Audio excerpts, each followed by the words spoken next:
You're listening to Feel Good Astrology with Louisa Tanner Munson. To request a personal reading with Louisa, go to www.feelgoodastrology.com. Hi, it's Louisa Tanner Munson, and I wanted to talk to you about transactional analysis, which is a subject that's come up for me a few times. When I was really formally studying astrology in my early 20s, I bought a fabulous book called Astrology in the Games That People Play by Spencer Grendahl. And I read it cover to cover then. It talks about astrological transactional analysis, so the relationship between parent, adult, child, and how you can see that astrologically using the planets Saturn, the Sun and the Moon.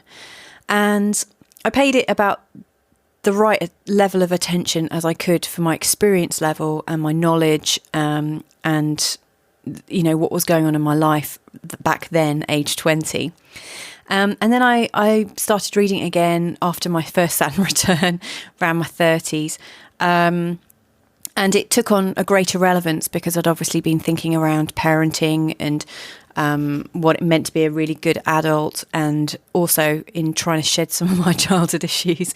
And it took on some more relevance. And I've read it again in my late 30s, and it's just one of those great books that I think is fabulous. During this time as well, when I was working full-time as a freelance business consultant, I would also run communication groups where I'd be talking about transactional analysis, so our egos of parent, adult and child, and how they affect the way we communicate with people.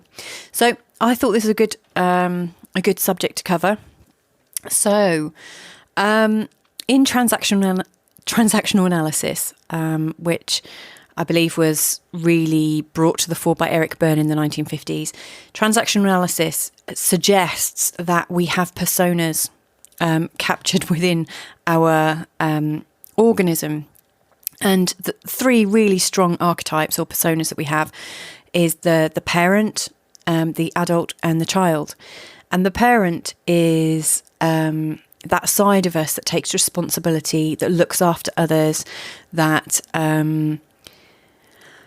always seems to take the blame or the responsibility for things. You know, when you see a group of children playing, it'll be the one that's looking out for snagging issues. You know, like there might be safety issues, or looking at the behaviour of other children and looking for problems almost.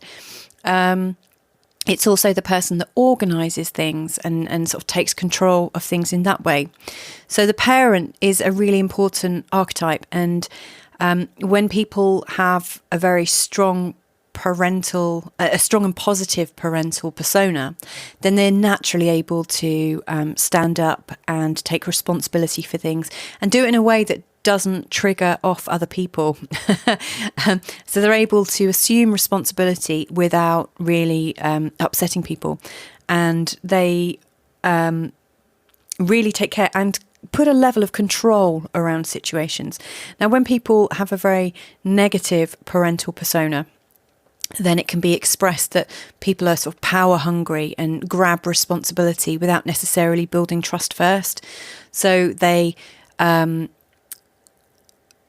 be bossy and critical of other people's contributions. They can put people down and assume that they're somehow better than others.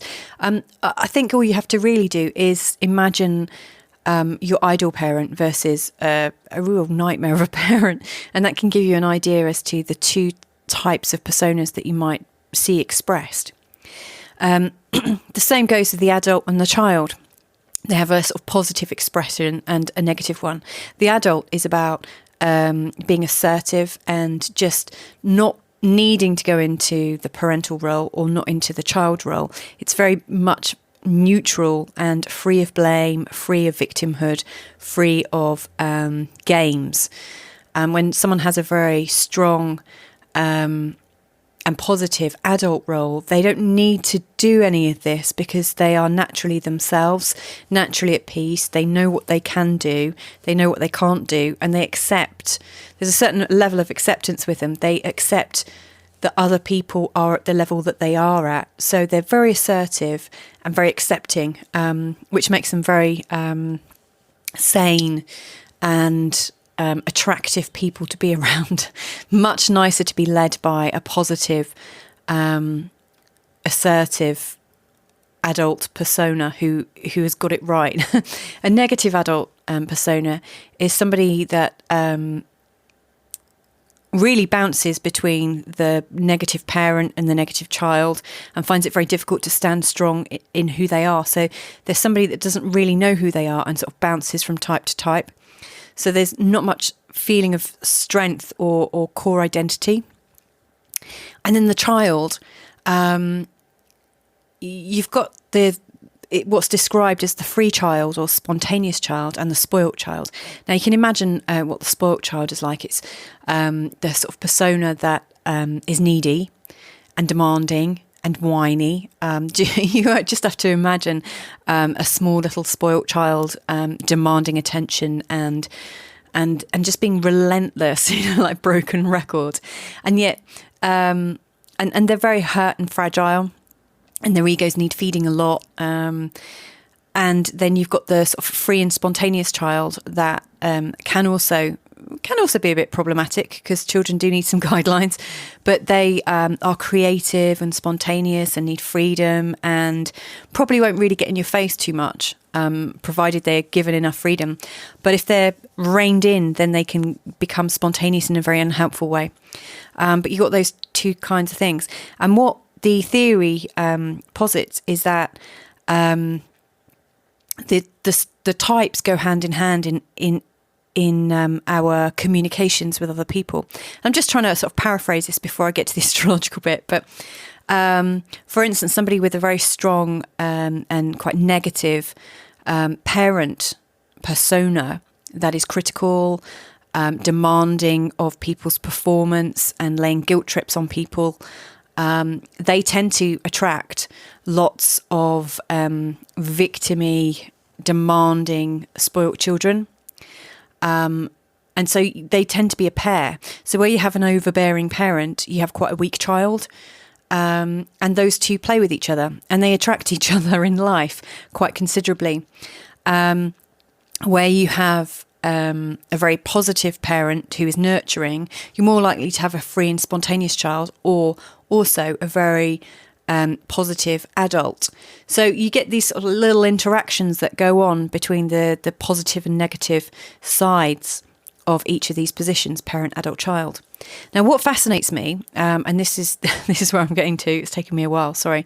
Spencer Grendahl, in his book, Astrology and the Games That People Play, suggests that we can look at our own charts and assess which modality is the main running program in our repertoire. And he also suggests that we can compare our style to other people's style and see how they vibe together and see how useful they are. So, for instance, if looking through your astrology, you notice that you've got a very, very challenged child position, you want to be very, very wary of the people who seem like they might be quite demanding and critical and negative parental.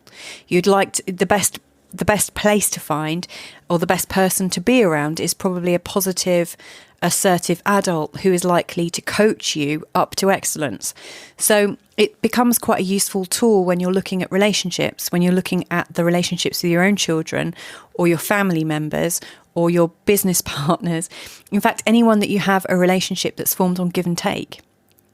I would suggest that a lot of people with a very positive, straightforward adult persona probably just attract a lot of those into their life anyway, unless they're not being very mindful of their energies. But they tend to have quite straightforward lives. But there is a very straightforward and easy way of seeing which of these programs is running in your astrology. So I'm going to run through it now. Now, if you're familiar with astrology, as some of you are, I'm sure, you'll know what your birth chart looks like, and you'll be able to understand it the things I'm going to describe. So if you're comfortable with that, keep listening here. If you're not that familiar with your birth chart or how to read it, then look out for the video that I'm going to also produce, which explains it in greater detail. So I'm going to carry on for the people that have an understanding of their astrology already. So the way to have a look at it is when you're looking at the picture of your birth chart, there's a little table around your birth chart, and it will show you in a tabular format how many aspects you have between all the different planets. Now, Saturn represents the parent in us. The sun represents the adult in us. And the moon represents the child in us, according to Spencer Grendahl's book. So this is all to do with transactional analysis. So our parental role and how we might see. So when we're looking at the table, to look at the parental to see if that's your strongest one, have a look at all the aspects between Saturn and all the other planets and count them up. When I was looking at mine, I had a lot of Saturn ones, which surprised me. And then what you want to do is write parent or Saturn, the number of aspects, and then have a look at the number of aspects and the type of aspects they are. So if you've got squares and oppositions, they're particularly difficult to work with, and they'll be represented usually by the colour red. So mark up how many difficult aspects you have to do with Saturn and other planets, and also mark up how many easy ones you've had or useful aspects you have with Saturn, and they'll be the ones in blue. They'll be, or usually in blue, they're usually trines and sextiles. And I also would use a conjunction, because I think Saturn can be quite useful in conjunction with other planets. It creates a different energy, but make a little note of those. And then you want to do the same with the sun, which represents our adult self. Have a look at the amount of aspects that you have with your sun to the other planets. And again, make a note of whether they're difficult ones or easy ones, how many of each. And then do the same with the moon. And the moon represents our childlike self. And once you've had a look at the positive aspects or the challenging aspects and the easy aspects for each of those planets, you should have a little list that will say, a number for each one. And it should be quite clear if there's a strong winner.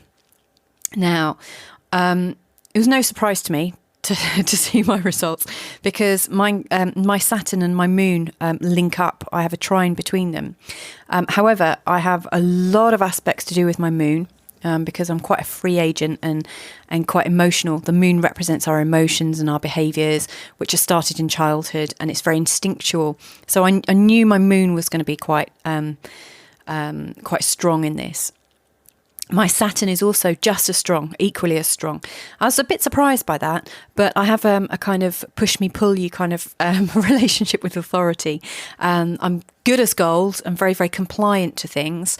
So that really, I'm very, very strong on following rules. However, I also find ways to live just outside of the rules.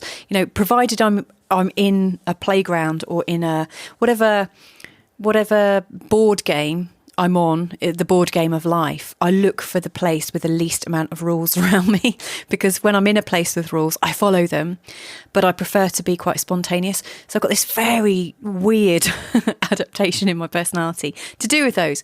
And my sun has a few aspects, and they're all good ones, but they're not particularly, it's not the strong preference.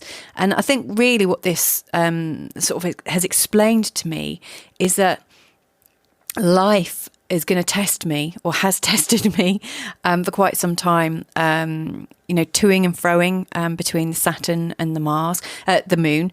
I've had quite a lot of Saturn type responsibilities. I've managed businesses, I've worked for myself, I've managed groups, I've worked as a workshop leader and consultant and stuff. So I'm quite happy to take responsibility. But there has been this constant toing and froing. And all of this is the fuel to be able to get me to the place of being assertive and not really messed around between the two. And to that place of peace where I know myself and I can just move forward with clarity. So that's how I've kind of read them. You can also read the signs that they're in. So, for instance, if your Saturn is in Taurus, that might mean something to you, especially if your moon is in, Gemini, and your sun is in another sign. So they will also give you descriptions of how your parent and your child and your adult might behave. Now, it gets interesting when you compare that. And you can also do the same with the houses as well. So like the position of Saturn will also give a greater description of how you parent and your attitudes to it, etc., etc. Now, it gets really interesting when you compare your parent, adult, child to the positions of parent, adult, child in other people's birth charts. And it's quite common to see links between parents and children. That is really common because as somebody becomes a parent, they become responsible for a small child, and that small child is innocent and under the care of the parent. So it's really common to see link-ups between Saturn in a parent's chart and another planet on the child's chart. And it's very common to see links between people who have some kind of karmic reason to be together and some kind of motivation to work together. For instance, with me and my husband, we both have a parental role with each other. So my Saturn is in exactly the same place as in his chart as his sun is. So I think when my Saturn is positively expressed, i.e. nurturing and motherly and encouraging, I'm encouraging him to stand on his own 2 feet and to really know himself and really trust himself and really come forward and to get things in place so that he's no longer being buffeted around by his own parent and child relationships. So that's how my Saturn relates with his adult. Now, conversely, his Saturn is in exactly the same place as my moon. So his influence in my life is he's able to coach out the childhood hurts and that sort of shy child in me, or the kind of fitful and irresponsible childishness that might come up from not having the chance to deal with things and not having the right parent around to tease them out and coach them out. So he sort of parents me on those. Now, some relationships might be adult to adult or adult to child and so on and so forth. But we've got a kind of equanimity where we both have some positive parental role on each other. Now, at times of stress, that could actually be turned on its head because we could get very hypercritical of each other and start expressing the negative sides of our own Saturns onto each other. So you've got to be really careful, but it's really worth looking at. And where you do have links between your Saturns, moons or suns to other people's, it's always worth paying attention to where the current Saturn is, the transiting Saturn. Is it in a good alignment with your planets? Is it in a difficult alignment? Because when it's in a difficult alignment, then the real negative sides of Saturn are expressed. And people can get very, very hypercritical and dismissive and even, cut off from you altogether. So the moon, Saturn and the sun are absolutely vital to look at in the charts. One last thought that I'd like to leave you with, and that is Spencer Grendahl talks about, I can't remember the exact word he uses, almost like a bleeding or I can't remember his exact word, like an infection or something not being quite right. And he says that when the adult and the parent, or the adult and the child, or the child and the parent, when Saturn and the moon, for instance, are in the same place, when they're in a conjunction together, or the sun and the moon are in a conjunction, or Saturn and the sun in a conjunction, when these planets are in the same place, there's like a contamination of the energies. And then it's very, very difficult for the person who has these in their birth chart to know how to express themselves. So they don't get a real clean expression of that particular persona or part of their ego. So for instance, somebody with moon conjunct Saturn, and it's interesting actually, because I'll give you like how that would be described from a transactional analysis perspective, and then I'll give you the astrological description that most astrologers would say, and they're the same pretty much. But when Saturn is conjunct the moon, so when the parent and the child are tightly together, then you have an individual that is neither relaxed as a child nor very responsible or effective as a parent. You have somebody who really doesn't know when to be a child and when to be responsible. You have somebody who is unable to be spontaneous and free like a child should be. So it's somebody that almost backs away from creativity and trying things, favouring just doing what they're told to do. So they're very disciplined and have almost like a learnt response to not following their emotions. So you have somebody who is almost cut off from their emotions. They've learnt from an early age to ignore their emotions. They might have a very, very strong parent. And I'm going to talk in a separate podcast about other parental roles, because the moon, the sun and Saturn also are descriptions of like mothers and fathers. So I'm going to go through those as well and include Sarah's in there in a separate MP3. But the conjunction between the moon and Saturn as described by Spencer Grendahl, and I can't paraphrase it because I've only read his book 3 times in a 20-year span, so I don't know off by heart. But he's talking about somebody that's emotionally repressed and who fears using their emotions, and who doesn't really trust their instincts to parent. And so what happens, what is described is the contamination between the two, create an individual that will side strongly with one at particular times or the other. And it's a very, very confusing, it's confusing for other people around them to understand. Same goes with the sun and the moon. That's less tricky because I think people born at the time of the new moon are really interested in new starts.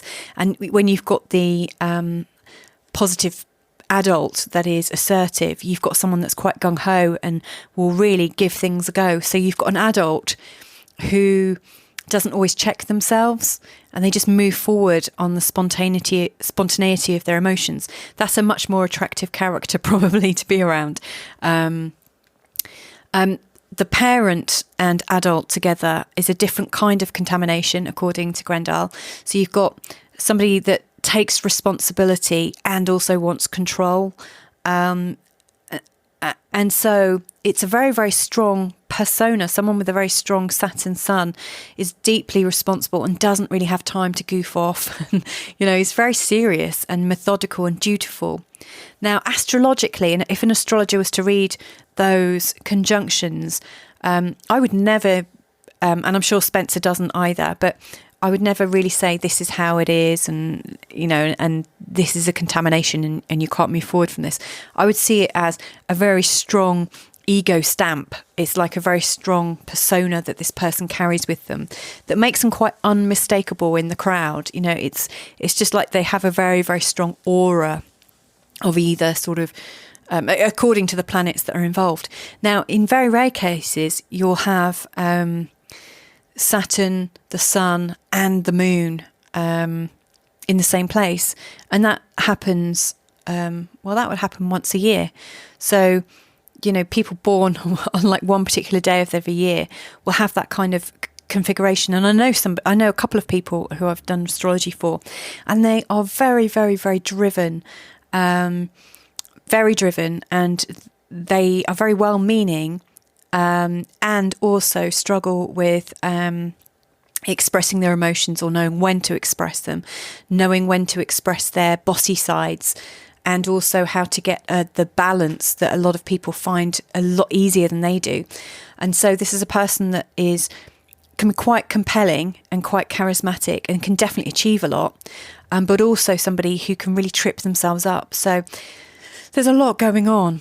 And as ever, as I said at the start, when you look at your Saturn, your Sun and your Moon, it's vital that you look at the relationships that they have between the planets, because for some of you, you'll have really positive ones, and you'll have, if you've got a difficult Saturn and a difficult Moon and a difficult Sun, you might have one or two planets that are in great relationships to all three, and those planets that give them the out, it's almost like the winning strategy that the person has. So for instance, someone who has a strong Uranus might come up with creative ways to express your emotions whilst honouring your responsibility. So it always shows where your outs are. So there you go. Again, if this has been a little bit too technical for you, I will post a video very, very shortly that will explain the relationships in a little bit more detail and show what I'm actually looking at on a chart. So have a look at that. But the theory or the ideas of transactional analysis, just to sort of round it up really, the theory of transactional analysis completely transfers to astrology, which I think is fascinating. Anyway, that was all food for thought as part of Saturn June 2018. Take care for now, and if there's anything you'd like to discuss with me in person or on a friendly little telephone call, then just give me a shout. Take care. Bye-bye. You've been listening to Feel Good Astrology with Louisa Tanner Munson, and this recording has been made possible by all you lovely supporters at Patreon. To request a personal reading with Louisa, go to www.feelgoodastrology.com.